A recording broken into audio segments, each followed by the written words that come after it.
One of the main talking points of the WNBA this regular season has been the officiating going on with players and coaches. They have been unhappy. There's been a lot of inconsistencies out there. Like with the play with Caitlin Clark and Mabry, where the play was over and Mabry came out of nowhere and just shoved her in the back, and they didn't eject her. She still played that game. And you were hoping for a suspension. That didn't happen. And they just moved on. If that happened in the NBA, and we've seen this before with like Draymond Green, he gets ejected or he gets suspended. We've seen that before. Why? Because the NBA isn't going to mess around. If you are doing that to a superstar player, there's going to be consequences. Why? Because the NBA wants to protect their brand and protect their top players because they understand we got to generate revenue. We got to keep people interested. And if they're crossing that line with a non-basketball play, we need to take action. And the lack of action from that situation caused some fans to be upset, and rightfully so. You have the commissioner here, and it's just crazy, Cathy Engelbert. She starts out, with the correct statement. There's always room for growth and improvement in officiating. I do find it interesting when you sit in the chair I sit in that no winning team ever complains about officiating. Of course, they're not going to complain. They're winning. It doesn't mean they like what's going on. No losing team ever doesn't complain about officiating, which, okay, understandable. However, here's what I find interesting. NAPHEESA Collier. Now, the Minnesota Lynx are a fantastic basketball team. They're 14-2. She is probably going to win the MVP, in my opinion. She's been fantastic this regular season. She is saying a team who's winning basketball games consistently and they're playing really good basketball, that she doesn't think it's being called consistently, and they're winning. So the statement about I don't see, winning teams making a big deal about it looks really bad, especially when you have the MVP candidate Collier saying, look, it's not good out there. She says here, I think every player would say that. I think it's getting worse. I'm just going to be really honest about it. It's a conversation I've tried to have with Cathy Engelbert and others. So one of your star players has given you feedback and you want to dismiss it. That's not a good look, especially in a league where you've got to earn people's trust. You've got to build this product and you have a new fan base. Like she's saying here, we have so many new eyes on us and consistency is the biggest thing. So if players are giving you feedback, coaches are saying the same thing, and you're ignoring them, that is not a good way to run any type of league, any type of product. Like fans are going to give you feedback.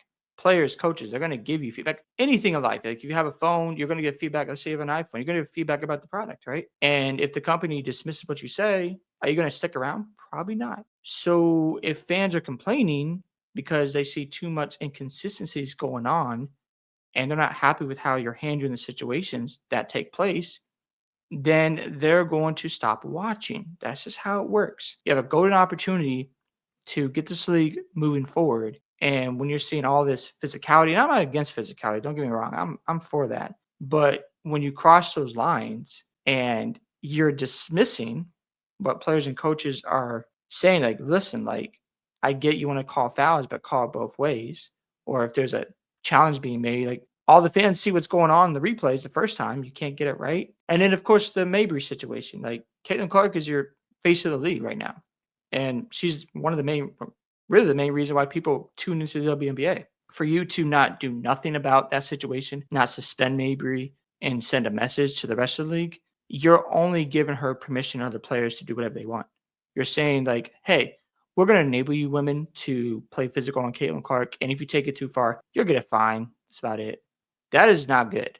Again, we saw this with Michael Jordan before. And they changed the rules in the NBA because they recognize we have a potential player here who could help take our league to the next level. And that's what happened. If you continue to go down this road where players and coaches give you feedback about something going on in the league, they don't like it, and you're not willing to listen to them, that's not good.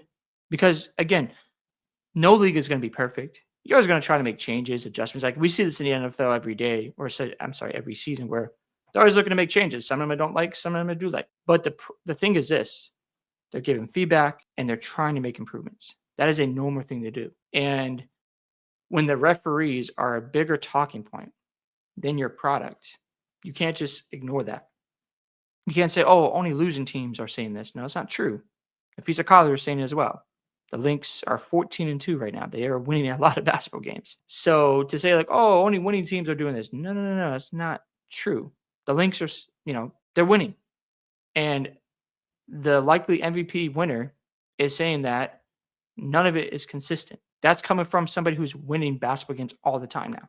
And for you to say like, "Oh yeah, it's only teams that are losing games." That's just dumb. And yeah, you just have to do a better job. I don't know if they get paid well, the referees, that might be a problem.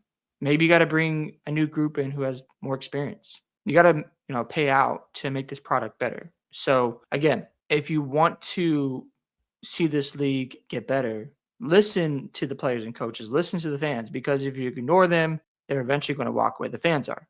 Obviously, the players and coaches won't because they're trying to compete. But I'm sure it's frustrating for them when your commissioner is like, oh, yeah, it's just the losers of teams that are saying this.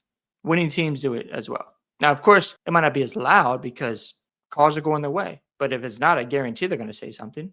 So if you're not ready to help get this league to a new level, maybe give it to somebody else. I don't know if Cathy Engelbert is ready to help get this league to a new level, to really get it to a point where they're not relying on the NBA anymore. And it sucks that the referees are a major talking point this season and the players aren't a bigger talking point. Again, it's just another example of why people don't really take the WNBA very seriously because of other factors going on.